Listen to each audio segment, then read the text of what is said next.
Ratusan tahun yang lalu, ayahnya, Mo Yougu, menghilang tanpa alasan dan belum ditemukan. Sejak awal ingatannya, hanya ayahnya, Mo Yougu, yang menemaninya. Saat itu, rambutnya sudah putih, tetapi wajahnya masih sangat muda. Setelah beberapa ratus tahun, ia masih seperti ini. Namun, Mo Yougu tidak pernah menyinggung soal mohisme, dan tidak menunjukkan kekuatan apapun. Ia hidup seperti orang biasa. Ratusan tahun yang lalu, Mo Chun menikah. Pada malam pernikahan itu, lembah Mo Yu menghilang. Chun Mo telah lama mencari jejaknya. Kilasan ini telah berlalu ratusan tahun. Tak lama setelah kelahiran Mo Chun, orang tua Mo Chun tidak pernah kembali karena berburu di gunung. Mo Chun pergi ke gunung untuk mencari orang, tetapi mereka tidak dapat hidup atau mati.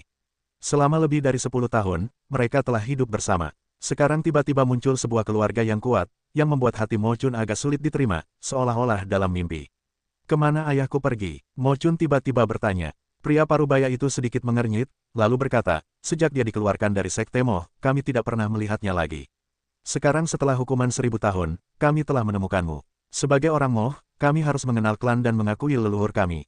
Petik 2. Meskipun Mo Yougu pernah melakukan kesalahan besar, hukumannya sudah berakhir. Jika dia masih hidup, orang Mo masih akan menyambutnya kembali. Mo Chun dan Mo Yu di hadapan pasukan sebesar itu juga tidak berdaya. Mo Chun menghela napas dan berkata, kami akan pergi bersamamu ke Sekte Mo. Mo Yu melirik Ye Chen, lalu menghampiri Ye Chen dan berkata, saudara Ye Chen, selamat tinggal. Aku tidak tahu kapan kita bisa bertemu lagi. Jaga dirimu. Ye Chen berkata sambil tersenyum, kita pasti akan bertemu. Jaga dirimu. Aku tidak bisa minum anggur ini bersamamu. Mo Chun merasa bersalah. Jika ada kesempatan, aku akan membawakanmu anggur, kata Ye Chen sambil tersenyum. Setelah mendengar kata-kata Ye Chen, pria parubaya itu melirik Ye Chen, tetapi tidak berkata apa-apa lagi. Ia hanya mendesak, pergilah, klan sedang menunggu kita. Mo Yu dan Mo Chun berpamitan kepada Ye Chen. Setelah duduk di atas monster raksasa itu, mereka semua berlari dan segera menghilang dari pandangan Ye Chen. Ye Chen menghela napas dan bergumam, aku tidak menyangka akan ada kebetulan seperti ini. Ye Chen sedikit mengernyitkan dahi, lalu mengambil sebotol anggur peninggalan Mo Yu dan meminumnya sendiri. Setelah menghabiskan anggur tersebut, Ye Chen meninggalkan kota dan tiba di kota Tianyu, tak jauh dari pegunungan Jiuyin. Kota Tianyu adalah kota terdekat dengan Sekte Jiuyin. Banyak pengikut sekte ini senang datang ke kota Tianyu untuk bersenang-senang. Skala kota Tianyu juga relatif luas. Ada berbagai macam makanan, minuman, dan hiburan. Selama Anda memiliki cukup batu abadi dan kristal darah, Anda bisa merasa nyaman dan bahagia di sana. Dapat dikatakan bahwa kota Tianyu bukanlah kota yang serius di bawah yurisdiksi Sekte Jiuyin. Dengan temperamen para pengikut Sekte Jiuyin tersebut, makan, minum, berzina, dan berjudi di kota ini tidak kurang. Terutama di halaman Yichun, Xinghualu, dan tempat-tempat romantis lainnya, hal itu ada di mana-mana. Ini adalah tempat-tempat paling makmur, dan para pengikut Sekte Jiuyin perlu melatih Yin Qi dalam tubuh wanita dengan cara ini. Ye Chen sedang berjalan-jalan di kota Tianyu. Ada tempat untuk mencari bunga dan pohon willow di setiap jalan. Para wanita mengenakan pakaian terbuka dan berdiri di pintu terus-menerus mengundang tamu. Ye Chen telah diseret beberapa kali, tetapi dia tidak tertarik pada para wanita ini. Setelah itu, Ye Chen berjalan keluar ke restoran yang paling ramai. Setelah mencium aroma anggur yang kuat, dia berhenti. Kakinya sudah tak patuh dan melangkah masuk ke restoran. Setelah Ye Chen memasuki restoran, beberapa pelayan toko datang melayaninya dan membawanya ke lantai 2. Ada beberapa kursi di lantai 2, yang lebih sepi daripada lantai 1. Ye Chen memesan anggur terbaik di sini, lalu memesan beberapa hidangan. Setelah pelayan toko pergi sebentar, ia membawakan anggur dan hidangan. Ye Chen baru saja menuangkan segelas anggur dan hendak meminumnya ketika ia mendengar seseorang menaiki tangga dan berkata, kurang dari setengah tahun lagi, Kongres Roland akan diadakan. Pada saat itu, para talenta muda dari 10 kekuatan teratas dan kekuatan lain di tanah Roland akan berkumpul untuk kontes seni bela diri.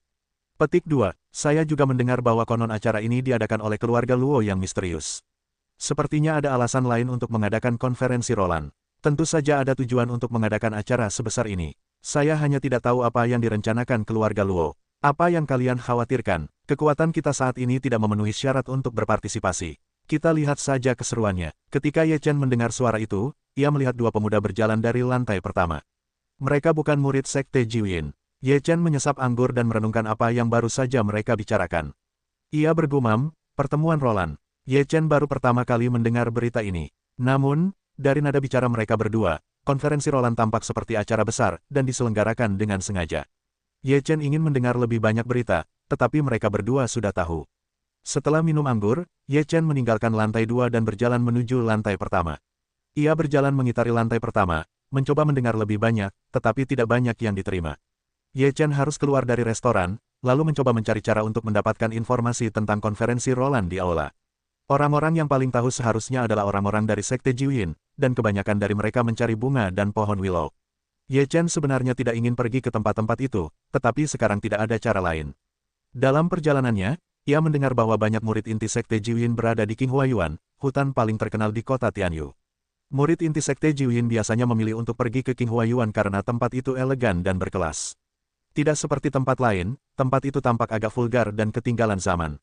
Sebagai murid inti Sekte Jiuyin, ia juga seorang yang berkepala dan berwajah. Tentu saja, ia harus tinggi. Ye Chen datang ke Taman Bunga Hijau. Untuk memasuki taman itu, ia harus terlebih dahulu keluar dengan 100 batu abadi, barulah ia memenuhi syarat untuk masuk. Itu juga merupakan pameran sumber daya keuangan. Setelah Ye Chen memberikan batu abadi, ia masuk. Benar-benar tidak seperti tempat lain, berisik dan vulgar. Ada banyak orang yang duduk di taman biru dan putih.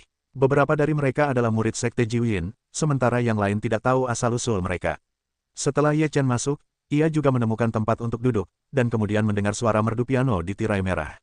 Musiknya merdu dan merdu, dengan sedikit kepahitan, yang membuat Anda merasa sedikit mabuk. Kebencian macam apa yang akan menyusul, dan Anda akan merasa kasihan pada orang-orang yang bermain piano di tirai. Mengapa suara piano gadis Qingya begitu menyedihkan hari ini? Seorang murid Sekte 9 Yin menatap tirai dan berkata dengan bingung. Tidakkah kakak ketiga tahu bahwa hanya ada satu kakak di hati gadis Qingya? Kakak hari ini, di masa depan, pastilah gadis Qingya yang telah kehilangan hatinya. Itulah mengapa melodinya begitu sedih. Murid lain dari Sekte 9 Yin berkata sambil tersenyum. Petik 2, begitulah. Kakak telah berlatih keras untuk pertemuan Roland akhir-akhir ini. Bagaimana dia bisa punya waktu untuk keluar dan bersenang-senang? Murid Sekte 9 Yin, yang dikenal sebagai kakak ketiga, tertawa. Apa tujuan keluarga Luo mengadakan konferensi Roland kali ini? Seorang murid dari Sekte 9 Yin ragu. Entahlah, tetapi konon hadiah dari kompetisi ini relatif besar, dan ada hal-hal misterius yang akan diumumkan, tetapi belum ada berita yang bisa diungkapkan saat ini. Sudah lama sekali Roland tidak mengadakan kontes semegah ini. Kali ini, semua orang berbakatnya luar biasa. Aku tidak tahu percikan apa yang akan ditemui oleh para talenta di 10 kekuatan teratas itu. Di tempat kejadian, aku dan kamu berbicara sepatah kata, Ye Chen hanya mendengarkannya tanpa berkata sepatah kata pun. Melalui narasi orang-orang ini, Ye Chen juga secara kasar memahami apa yang sedang terjadi. Saat ini, semua orang hanya tahu bahwa konferensi Roland diadakan oleh keluarga Luo, tetapi tidak ada yang tahu apa tujuannya. Namun, konferensi ini dihadiri oleh talenta-talenta muda, sehingga banyak dari mereka yang bersemangat untuk mencoba. Pertemuan itu dulunya langka, apalagi Perang Dunia Pertama, jadi ini adalah kesempatan yang baik bagi talenta-talenta muda. Setiap jenius merasa bahwa dirinya unik, sehingga tidak ada yang bisa menerima siapapun. Hanya setelah kompetisi nyata di arena, menang atau kalah dapat menjelaskan segalanya. Ye Chen menghabiskan waktu sejenak di Taman Hijau, tidak terlalu tertarik, dan meninggalkan Taman Hijau. Hari sudah larut, dan Ye Chen menemukan sebuah penginapan untuk menginap.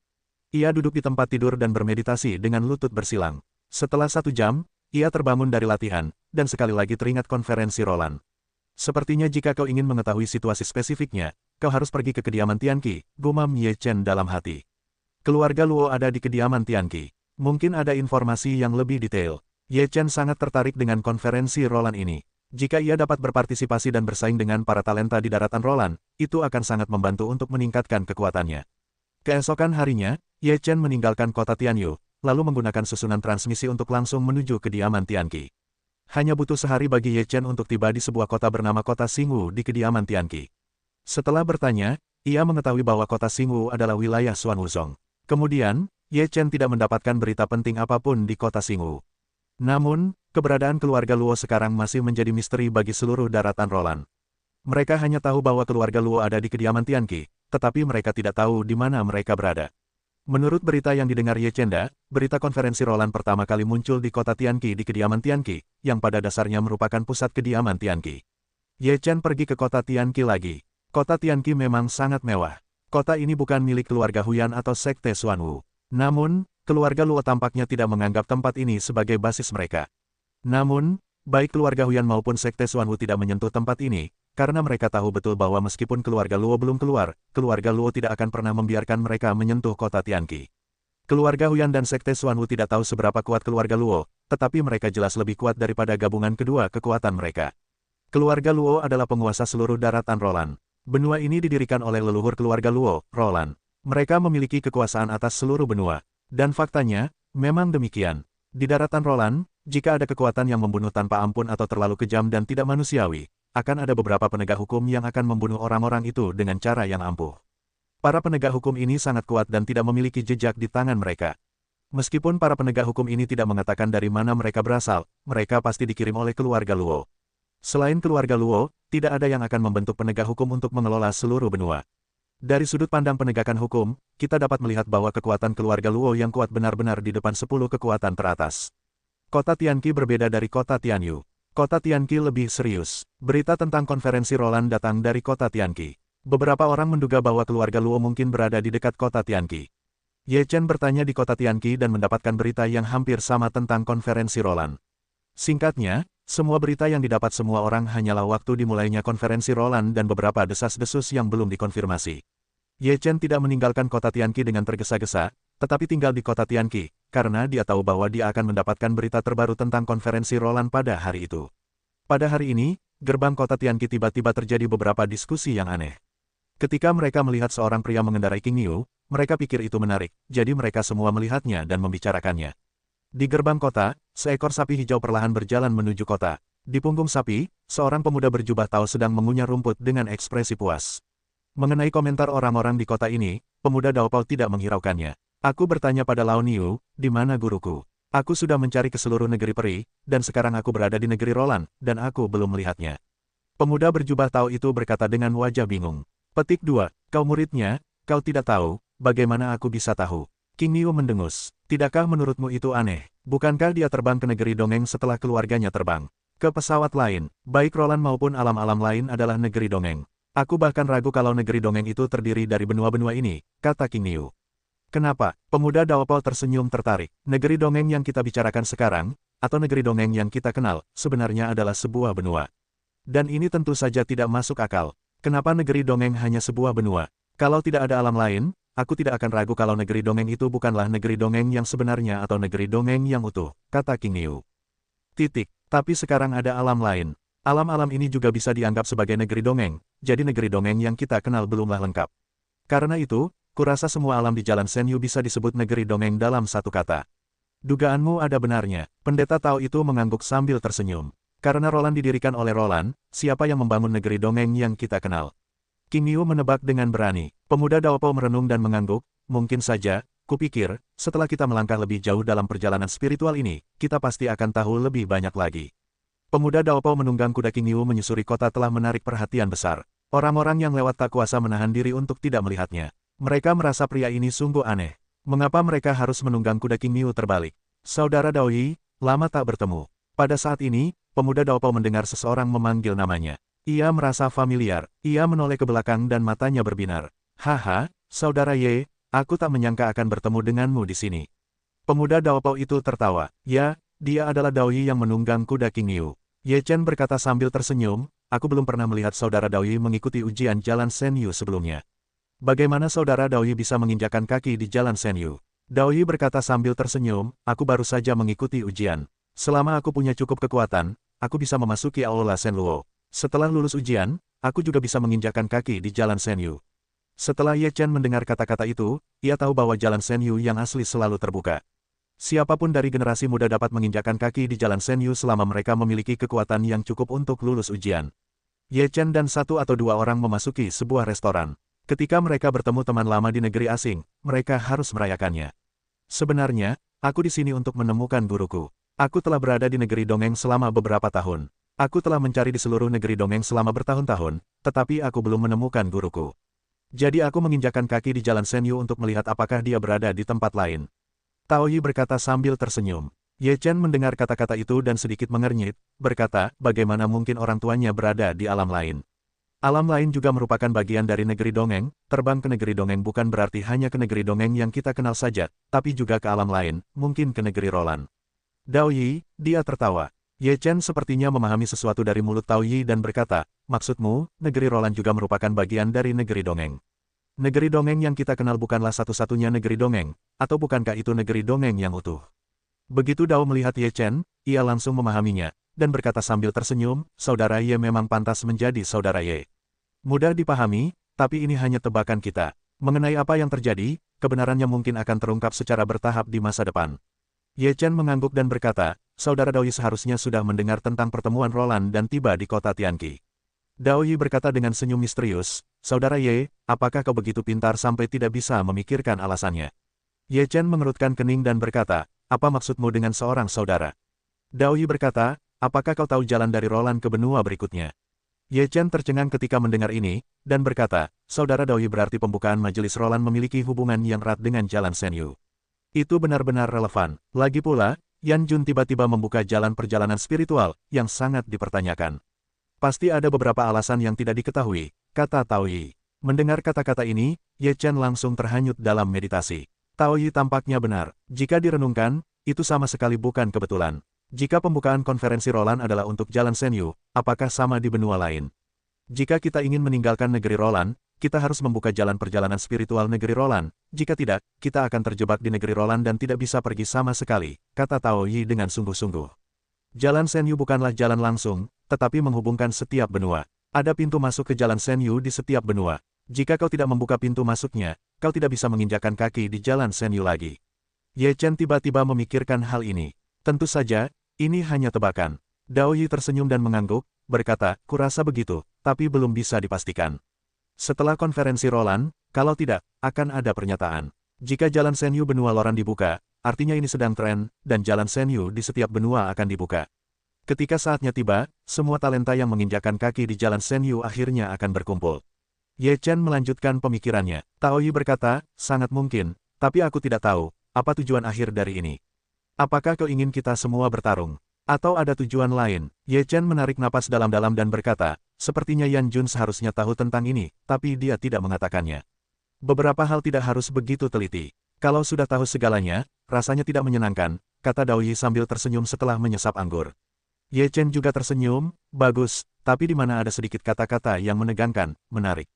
Setelah mereka selesai minum, Dao Yi berpamitan kepada Ye Chen dan melanjutkan menunggangi banteng hijaunya untuk mencari tuannya. Ye Chen dipenuhi emosi, tetapi ia masih berencana untuk tinggal di kota Tianqi. Karena berita konferensi Roland tersebar dari sini, jika ada berita terbaru, akan disebarkan di sini. Dalam sekejap, 1 bulan berlalu, Ye Chen menghabiskan sebagian besar waktunya berlatih, mempelajari kitab suci abadi Jiuyang dengan saksama. Api yang murni di dalam tubuhnya menjadi semakin kuat, dan ki yang murni yang dapat dilepaskan juga semakin kuat. Meskipun jauh lebih buruk daripada pedang 9 yang, ia relatif lebih kuat. Selain berlatih, Ye Chen akan keluar untuk menanyakan situasi terkini. Namun, dalam sebulan terakhir, tidak ada berita baru lainnya. Semuanya tenang. Namun, hanya beberapa hari kemudian, sebuah penglihatan tiba-tiba muncul di kota Tianqi. Langit tiba-tiba bersinar terang, lalu sederet kata muncul di langit, yang dengan jelas menyatakan, lokasi konferensi Roland akan berada di Istana Tianqi, Kota Dewa. Setelah kata-kata ini muncul, konferensi tersebut selesai dalam waktu sekitar setengah jam. Seluruh kota Tianqi terkejut, dan banyak orang memiliki pendapat yang berbeda tentang hal itu. Di Kota Dewa, ketika Ye Chen melihat kata-kata itu di langit, ia mengerutkan kening dan bertanya pada dirinya sendiri, mengapa ada di Kota Dewa. Bukan hanya Ye Chen, tetapi orang lain juga sangat bingung. Dikatakan bahwa Kota Dewa tidak sekaya Kota Tianqi. Pada saat yang sama, Kota Tianqi juga merupakan pusat dari Istana Tianqi, yang jauh lebih baik daripada Kota Senzi dalam segala hal. Dalam diskusi publik, berita itu menyebar sehingga pasukan di seluruh benua Roland sudah tahu bahwa mereka semua bertanya-tanya tentang tempat konferensi. Konon Kota Dewa datang kepada kita sejak lama dan meninggalkan beberapa warisan, sehingga disebut Kota Dewa. Kau tidak benar. Pada masa kehancuran besar, terjadi pertempuran antara para penguasa di alam dewa, dan di kedua belah pihak, para penguasa di alam dewa jatuh. Oleh karena itu, kota itu disebut Kota Dewa. Tercatat dengan jelas dalam kitab-kitab kuno bahwa pernah ada dewa-dewa yang kuat di Kota Dewa. Namun, tidak dijelaskan secara spesifik. Karena keluarga Luo mengadakan konferensi Roland di Kota Dewa, pasti ada tujuannya. Setelah berita tersebar bahwa Kongres Roland diadakan di Kota Dewa, berbagai rumor tentang Kota Dewa pun menyebar, dan banyak orang pun pergi untuk menyelidikinya. Ye Chen juga pergi ke Kota Dewa untuk mencari tahu. Banyak kitab kuno mencatat bahwa Kota Dewa pada masa itu memiliki dewa-dewa yang kuat. Namun, hal-hal ini juga dijelaskan dalam kitab-kitab kuno, dan tidak ada penjelasan yang rinci. Sepertinya aku harus pergi ke Kota Dewa. Akhirnya, aku pergi ke kota untuk memikirkan Dewa Langit. Setelah Ye Chen meninggalkan Istana Tianqi, ia langsung menuju Kota Dewa. Kota Dewa tidak jauh dari Istana Tianqi. Bahkan jika terbang, hanya membutuhkan waktu setengah hari. Kota Dewa tidak terlalu besar, tetapi juga merupakan kota berukuran sedang. Kota itu terbentang di tanah dengan tenang, memancarkan semacam atmosfer kuno. Berita tentang Kongres Roland yang diadakan di Kota Dewa tentu saja membuat orang-orang di kota itu merasa bangga dan bangga.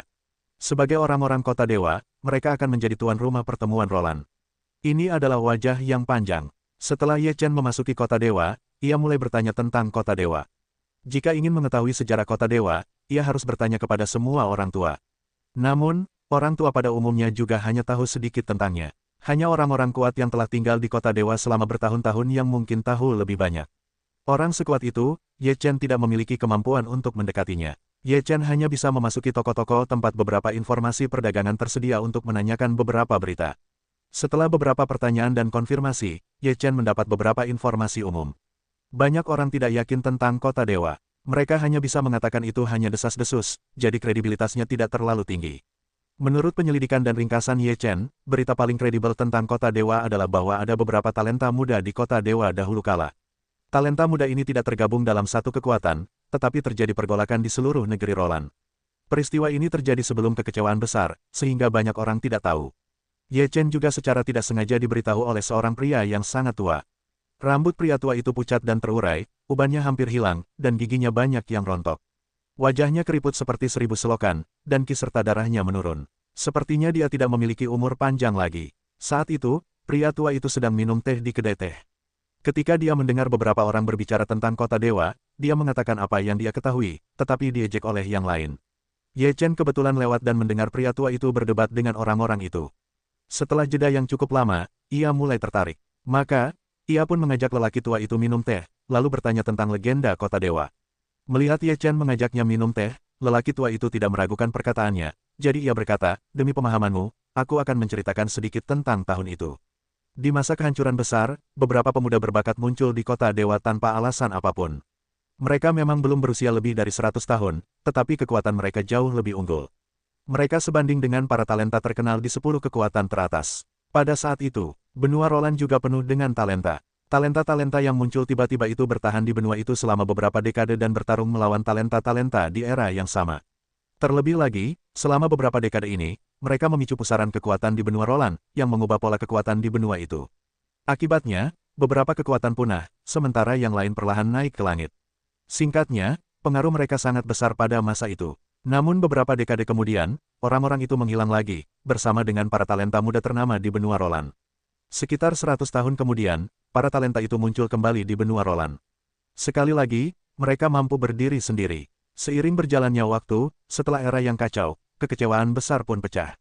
Banyak talenta muda yang meninggalkan dan kembali ke benua Roland pada masa itu bertempur untuk mempertahankan benua Roland. Akhirnya, tidak ada yang tewas atau terluka. Saat ini, diperkirakan tidak ada yang selamat. Oleh karena itu, setelah kekecewaan kesombongan, sejarah Roland pada dasarnya tidak diketahui. Setelah mendengarkan narasi lelaki tua itu, Ye Chen bertanya dengan curiga, "Tetua, dari mana Anda mendengar rumor ini?" Lelaki tua itu berkata dengan bangga, "Saya telah berada di negeri Roland selama bertahun-tahun. Tentu saja, saya tahu banyak anekdot. Lagi pula, saya berasal dari kota para dewa. Saya mengenal kota para dewa dengan sangat baik." Ye Chen berkata, "Senior, tahukah kau di mana orang-orang itu meninggalkan Roland?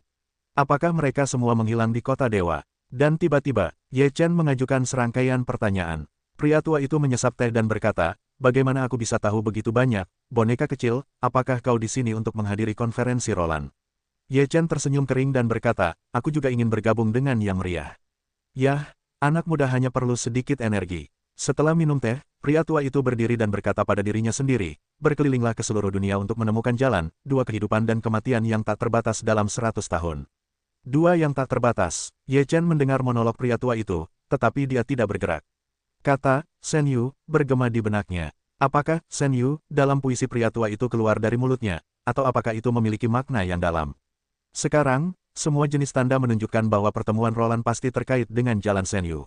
Mereka yang tiba-tiba muncul pada saat itu pastilah talenta muda yang datang dari alam lain di jalan Shen Yu. Shen Yu. Setelah itu, para talenta di negeri Roland menghilang, dan mereka pasti telah menginjakkan kaki di jalan Shen Yu. Berkelilinglah ke seluruh dunia untuk menemukan jalan, 100 tahun hidup dan mati tak terbatas. Ye Chen tak kuasa menahan diri untuk membacakan puisi ini. Mengingat nada suara lelaki tua itu saat membaca puisi ini, puisi itu bukan dari mulut, melainkan dari hati. Dan, jika Anda belum mengalaminya sendiri, Anda tidak akan merasakan hal yang sama. Dari puisi ini, Ye Chen juga mendengar bahwa kesulitan jalan Shenyu adalah jalan untuk menemukan jalan, tetapi juga jalan hidup dan mati. Tak seorang pun tahu berapa lama, seberapa jauh, dan kapan ia akan mati di jalan ini. Hanya dengan keyakinan teguh, kita dapat bertahan dalam persaingan yang ketat dan berbangga pada orang lain. Ye Chen kembali ke kedai teh dan bertanya kepada pelayan kedai teh siapa lelaki tua berambut putih itu. Asisten kedai teh berkata, itu lelaki tua biasa. Dia suka duduk di sini dan minum teh selama setengah hari. Dia tidak pulang sampai senja. Ia sering melantunkan puisi di mulutnya. Roh macam apa yang bisa kau jelajahi dunia untuk menemukan jalan? Kau tak bisa hidup 100 tahun. Ye Chen bertanya, apakah kau tahu di mana dia tinggal? Bagaimana aku bisa tahu kemana? Tanya pria itu. Ye Chen melihat pria itu juga tidak tahu, lalu bertanya, orang tua itu datang setiap hari. Tidak harus. Terkadang aku datang setiap hari, terkadang aku datang sesekali. Kata pria itu. Setelah mendengar ucapannya, Ye Chen berencana untuk mengambil risiko, jadi dia pergi ke kedai teh keesokan harinya dan mulai menunggu lelaki tua itu. Dia tidak melihatnya sampai senja. Namun, Ye Chen tidak menyerah begitu saja. Dia menunggu di kedai teh selama setengah bulan, tetapi lelaki tua itu masih belum muncul. Ye Chen juga tidak berdaya. Lelaki tua itu tidak datang ke kedai teh selama setengah bulan. Dia menanyakannya, yang belum pernah terjadi sebelumnya. Jadi Ye Chen menduga bahwa lelaki tua itu bersembunyi darinya atau memiliki hal lain untuk dilakukan. Semakin dekat dan dekat dengan dimulainya konvensi Roland. Pada saat ini, semakin banyak talenta mulai bergegas ke Kota Dewa, berharap mendapatkan lebih banyak informasi berguna di Kota Dewa. Pada saat yang sama, juga ingin dapat memiliki pemahaman umum tentang lawan mereka sebelum konvensi Roland, dan Kota Dewa telah menjadi tempat yang benar dan salah. Di luar gerbang Kota Dewa, 5 naga dan kuda berlari kencang dari jauh, menimbulkan debu di sepanjang jalan. 5 naga dan kuda berhenti di luar kota, dan seorang pemuda duduk di setiap naga dan kuda. Meskipun mereka tidak setuju dengan pakaian yang mereka kenakan, tulisan Huyan tersulam di lengan kanan mereka, menunjukkan bahwa mereka adalah keturunan keluarga Huyan. Di luar gerbang kota, beberapa orang yang keluar masuk kota Dewata melihat pemandangan ini, dan mereka semua berinisiatif untuk menghindar dan tidak berani memprovokasi keluarga Huyan. Setelah melompat dari naga dan kuda, kelima pemuda itu menuju kota Dewata. Tepat saat mereka hendak memasuki gerbang kota, mereka mendengar auman binatang buas di langit. Kelima pemuda itu dan yang lainnya di luar kota Dewata menatap ke langit. Di langit, terdapat 3 binatang terbang raksasa. Ada 7 atau 8 pemuda dan pemudi berdiri di atas binatang terbang tersebut. Orang-orang ini penuh semangat dan luar biasa. Ini dari Sekte Xuanwu. Setelah keluarga Huyan melihat makhluk terbang raksasa itu, mereka langsung mengenali asal-usul satu sama lain. Wus, wus. Setelah makhluk terbang itu berputar-putar di langit, orang-orang di atas melompat turun dan jatuh ke tanah. Mereka mengenakan jubah yang sama, dan dada kiri pakaian mereka disulam dengan huruf Xuan, yang merupakan simbol seragam pakaian Sekte Xuanwu. 7 orang dari Sekte Xuanwu melihat kelima anggota keluarga Huyan. Setelah beberapa orang saling berpandangan, Sekte Xuanwu membuka mulut dan berkata sambil tersenyum, saya tidak menyangka saudara Huyan datang ke sini selangkah lebih maju dari kita. Pemuda kepala keluarga Huyan juga berkata sambil tersenyum, kita baru saja tiba. Kita belum memasuki kota, saudara Luo telah tiba, haha, ayo kita pergi ke kota bersama. Murid Luo dari Xuan Wuzong tertawa. Kedua belah pihak berjalan menuju kota dewa bersama-sama, tetapi begitu mereka memasuki gerbang kota, mereka mendengar seseorang yang marah berkata, berhenti, kembalikan tungganganku. Ketika semua orang di tempat kejadian mendengar suara itu, mereka semua melihat ke arah orang yang berbicara. Mereka melihat seorang pemuda dengan tombak penguasa yang rusak berdiri di gerbang kota, menatap tajam ke arah keluarga Huyan dan Sekte Xuanwu. Baik Xuan Wuzong maupun keluarga Huyan balas menatap pemuda itu. Setelah melihat pemuda itu, kelima anggota keluarga Huyan sedikit mengernyit, lalu menunjukkan sedikit amarah.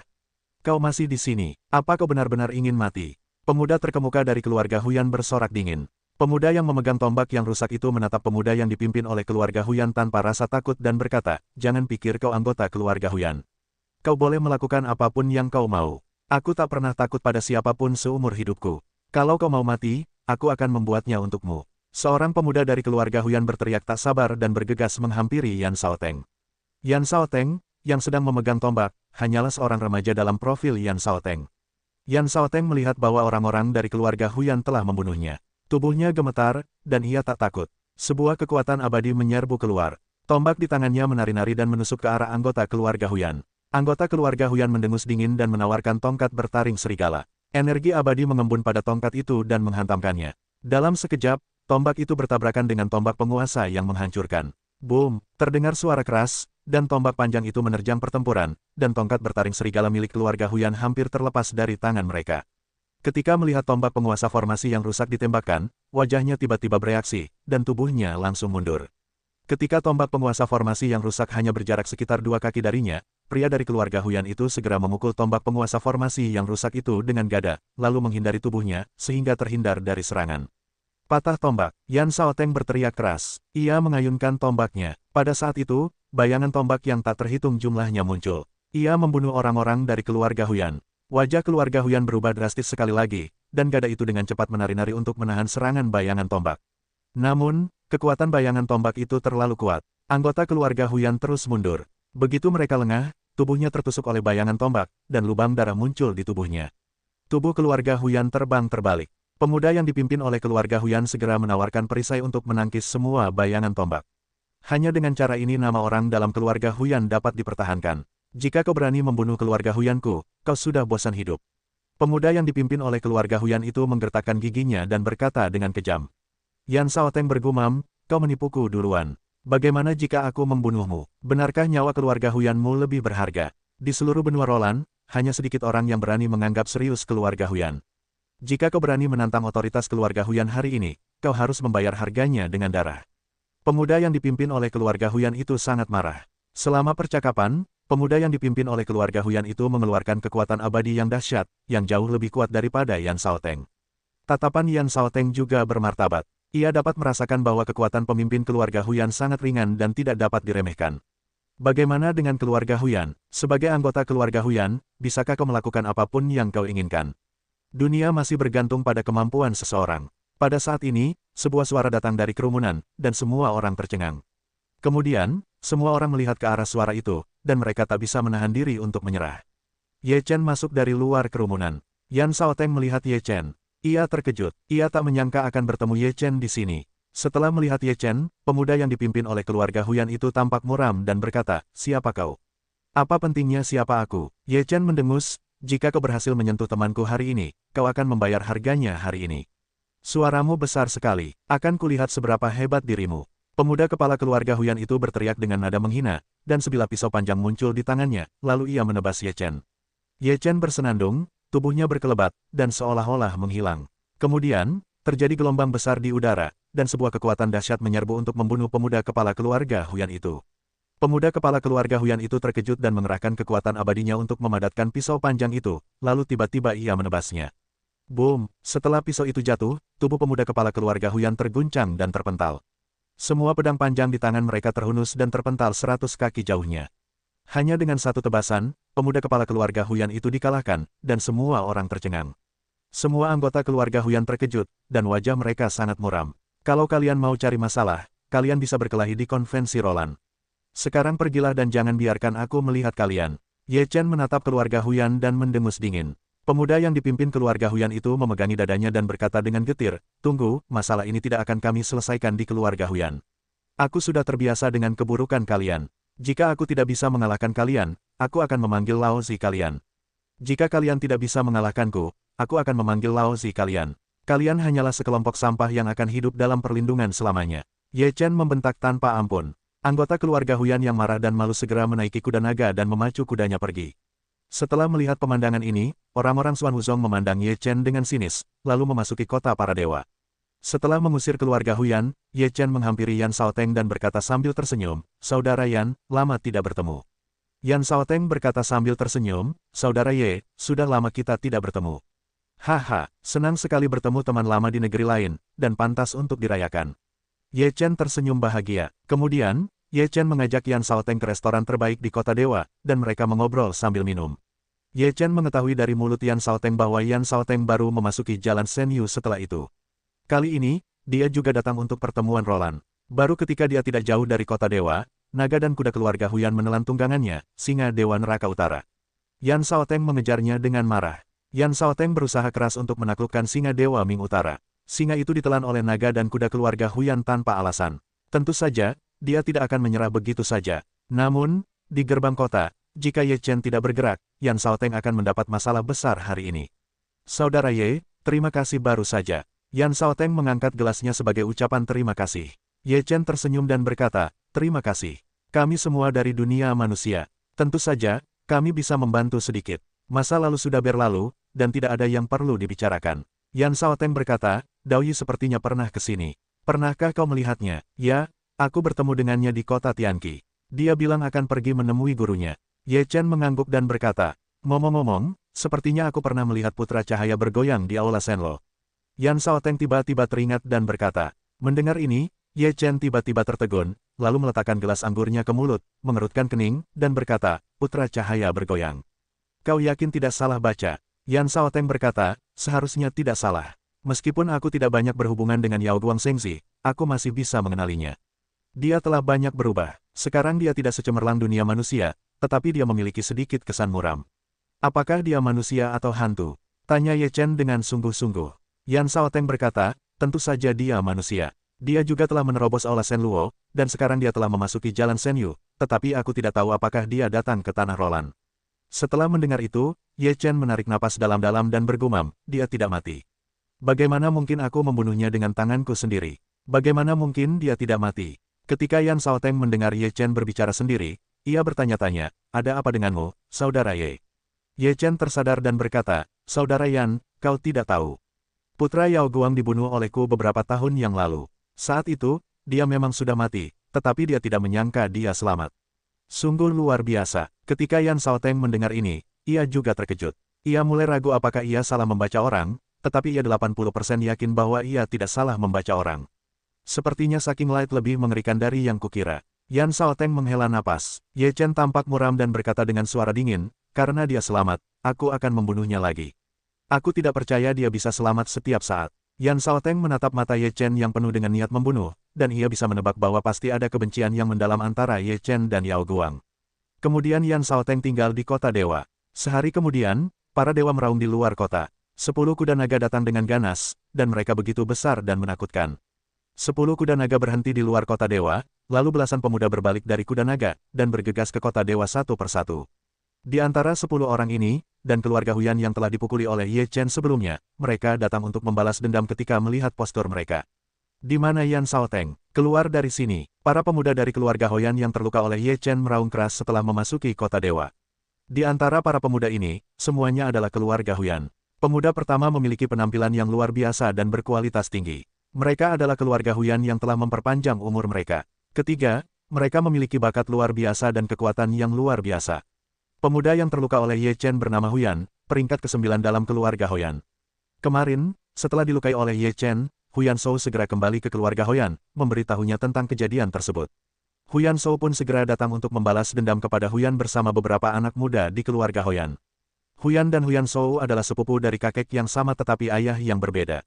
Huyan Shou ini ditindas oleh orang-orang, dan Huyan Shou akan maju dengan sendirinya. Keluarga Huyan awalnya suka berperang, dan mereka selalu menjadi satu-satunya keluarga yang menindas orang lain. Di mana giliran mereka untuk menindas?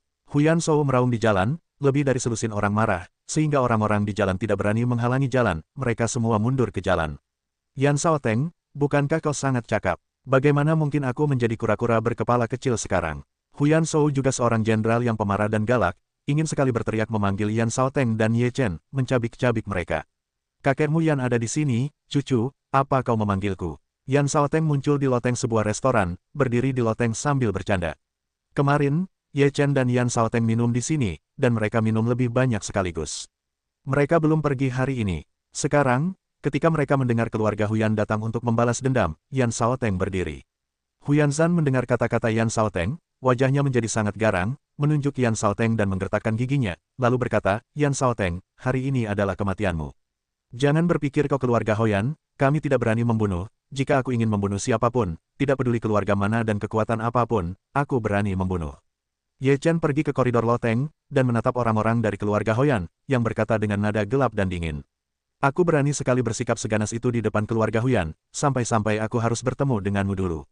Saat itu, seorang pemuda bergegas keluar dari belakang Huyan Shu dan langsung berlari ke arah Ye Chen tanpa berkata apa-apa. Pemuda itu, bernama Huyan Bo, peduli dengan posisi ketujuh dalam keluarga Huyan. Kakek dan kakeknya adalah saudara kandung.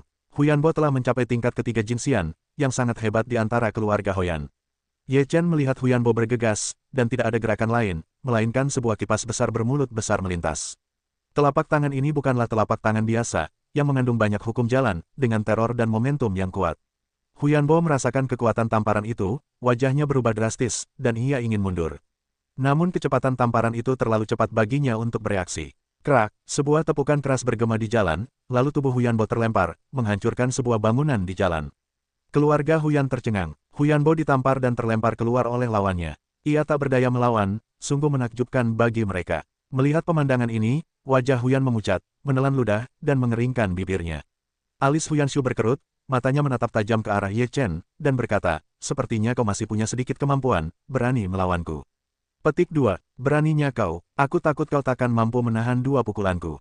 Ye Chen mencibir. Huyanshu mengeluarkan kekuatan abadi yang besar, dan sebuah palu muncul di tangannya. Palu itu tampak berat, kekuatan abadi yang kental terus-menerus terkondensasi pada palu, dan Huyanshu mengayunkan palu itu. Palu itu terus mengguncang kehampaan, dan kekuatan dahsyat menyapu Ye Chen. Ye Chen mengepalkan tinjunya mengenai kekuatan abadi, hukum kaisar meledak, seluruh rakyat bagaikan kaisar, memancarkan aura raja. Ye Chen menyaksikan pukulan palu itu, dan tinju ganda itu terbunuh. Kaisar Dao Tianquan begitu dahsyat. Setelah benturan dengan palu, terdengar suara benturan logam yang keras dan memekakkan telinga. Tubuh Ye Chen tak bergerak, dan palu Huyanshu terlempar ke belakang, mendorong tubuh Huyanshu mundur lebih dari 10 langkah. Ye Chen maju selangkah dan melancarkan serangan kedua secara aktif. Serangan itu masih berupa tinju ganda. 9 area utama God Ban dikerahkan, menyelimuti Huyanshu. Kemudian, tinju ganda terus-menerus dipadamkan, dan 9 tinju berat Shen Ban meletus. 9 tinju terbunuh, di bawah 9 lapisan area terlarang dewa, Huyanshu merasakan teror 9 tinju yang tak tertandingi, ada momentum yang tak tertahankan. Huyanshu meraung ke langit, dan kekuatan abadi seluruh tubuhnya pecah sepenuhnya, dan 5 lapisan kekuatan Jin Xian terungkap. Dia memegang palu godam itu kuat dan mengerikan. Itu bertabrakan dengan tinju Ye Chen terus-menerus, dan suara memekakkan telinga terus datang. Namun, tubuh Huyanshu terus mundur. Ketika pukulan ke-9 terbunuh, palu Huyanshu langsung terguncang, dan Huyanshu juga terbang mundur. Setelah mendarat, dia meluncur sejauh beberapa ratus meter sebelum berhenti. Dalam konfrontasi jangka pendek ini, Huyanshu benar-benar berada dalam posisi yang tidak menguntungkan. Dan ini sudah dalam kasus upaya habis-habisannya. Jika Anda melihat Ye Chen, dia sama sekali tidak melakukan yang terbaik. Huyanshu sekarang tahu bahwa dia sama sekali bukan lawan Ye Chen. Mungkin hanya kakak laki-laki mereka, Huyanlong, yang bisa mengalahkan Ye Chen. Siapa kau? Sebutkan namamu, dan suatu hari nanti kau akan mati di tangan keluarga Huyanku. Menatap dinginnya kehidupan di pagi hari. Jika kau ingin berganti nama atau duduk, ingatlah namamu, Ye Chen. Ye Chen menatap Huyanshu dengan bangga. Huyanshu menggertakkan giginya dan menganggukkan kepalanya. Oke, bagus sekali. Tunggu saja laporan ini. Keluarga Huyan kami tidak akan menyerah. Ketika kakak laki-lakiku, Huyanlong, datang ke kota dewa, itu adalah kematianmu. Petik 2. Aku akan menunggu. Ketika aku sampai di konferensi Roland, jika aku bertemu Huyanlong di kompetisi, aku tidak akan berbelas kasihan. Ye Chen tidak peduli. Ayo pergi. Huyanshu mendengus dan pergi bersama anggota keluarga Huyan lainnya. Di jalan, mata semua orang tertuju pada tubuh Ye Chen. Banyak orang bingung. Siapakah orang ini? Sepertinya dia bukan seorang jenius muda di antara 10 kekuatan teratas. Jika murid-murid dari pasukan biasa berani memprovokasi keluarga Huyan, bukankah itu untuk kematian? Di antara kerumunan, seorang lelaki tua berambut abu-abu tipis juga menatap Ye Chen. Matanya yang keruh tak banyak bersinar. Ia mendesah, ini dimulai lagi. Ini benar-benar dimulai lagi. Berkeliling dunia untuk menemukan cara hidup dan mati dalam 100 tahun. Lelaki tua itu berpaling dari kerumunan. Namun, mata Ye Chen tiba-tiba melihat punggung lelaki tua itu, dan hatinya terkejut. Ia mencari lelaki tua itu untuk waktu yang lama, dan akhirnya melihatnya lagi, jadi ia tak ragu untuk menyusul. Namun, ketika ia sampai di tempat lelaki tua itu menghilang, ia tak lagi bisa melihat sosok lelaki tua itu, juga tak merasakan napasnya. Ada apa, saudara Ye? Yan Shaoteng bertanya, melihat betapa bersemangatnya Ye Chen, tanyanya penasaran. Ye Chen menghela napas dan berkata, tidak apa-apa. Siapa yang baru saja menyerukan perpanjangan hidup? Saat itu, terdengar gemuruh lagi di jalan, tetapi gemuruh itu penuh dengan kegembiraan. Gelombang ini tidak mulus dan gelombang telah naik lagi dan lagi. Orang-orang di jalan penasaran untuk melihat pembicara. Pembicara itu mengenakan pakaian Xuan Wuzong, dan matanya bersinar. Dia melihat sekeliling untuk mencari orang-orang yang menyerukan perpanjangan hidup. Ye Chen dan Yan Shaoteng sama-sama menatap pria itu. Melihat bahwa dia berasal dari sekte Xuan Wu, Ye Chen keluar dan berkata, ini panggilanku untuk memperpanjang hidupku. Pemuda Xuan Wuzong itu memandang Ye Chen dari atas ke bawah dan berkata sambil tersenyum, bagus sekali, bajingan itu. Dia terlihat seperti sapi sepanjang hari. Kali ini, dia akhirnya mendapat pembalasan. Setelah mendengar kata-kata pemuda Xuan Wuzong, mereka semua tercengang. Ye Chen juga tertegun sejenak, lalu berkata sambil tersenyum, aku tidak tahu bagaimana memanggilmu saudara. Xuan Wuzong Wu Tianming. Pemuda itu mengepalkan tinjunya dan tertawa. Di Xiehen, karena saudara Wu dan Hu Yanshu sangat berbeda, seperti kata pepatah, musuh dan musuh adalah teman. Ye Chen tersenyum. Xuan Wuzong tidak banyak menghadapinya, dan Wu Tianming tampak seperti orang yang lugas. Ye Chen secara alami berteman dengannya. Lebih baik memiliki lebih banyak teman daripada memiliki lebih banyak musuh. Haha, aku tahu, seperti kata pepatah, tidak ada anggur yang bisa membuat teman. Jarang sekali orang sebahagia ini hari ini. Jika saudara Ye tidak menyukainya, bagaimana kalau kita minum bersama? Wu Tianming berkata sambil tersenyum lebar. Itulah yang kumaksud. Ye Chen mengepalkan tinjunya dan tertawa, dan mereka bertiga pun tertawa. Ketiga orang itu datang ke restoran bersama. Setelah meminta makanan dan anggur, Wu Tianming berkata sambil tersenyum, Saudara Ye, saya tidak tahu. Hu Yanshu dan saya adalah musuh bebuyutan. Kami telah bertarung berkali-kali, tetapi Hu Yanshu lah yang selalu menang. Di hari kerja, kesombongannya sangat kuat. Kali ini dia dikalahkan oleh saudara Ye. Saya bisa melihat betapa sombongnya dia. Ye Chen berkata sambil tersenyum, lihatlah momentum saudara Wu, bukankah itu luar biasa? Dibandingkan dengan sekte Xuan Wu yang berada di peringkat teratas. Wu Tianming berkata sambil tersenyum, saudaraku tidak berbakat, peringkat keempat di sekte Xuan Wu. Ye Chen dapat merasakan bahwa kekuatan takdir Wu telah mencapai sekitar 5 lapis jinxian, tetapi sedikit lebih buruk daripada Hu Yanshu. Tidak heran dia selalu tertinggal saat bersaing dengan Hu Yanshu.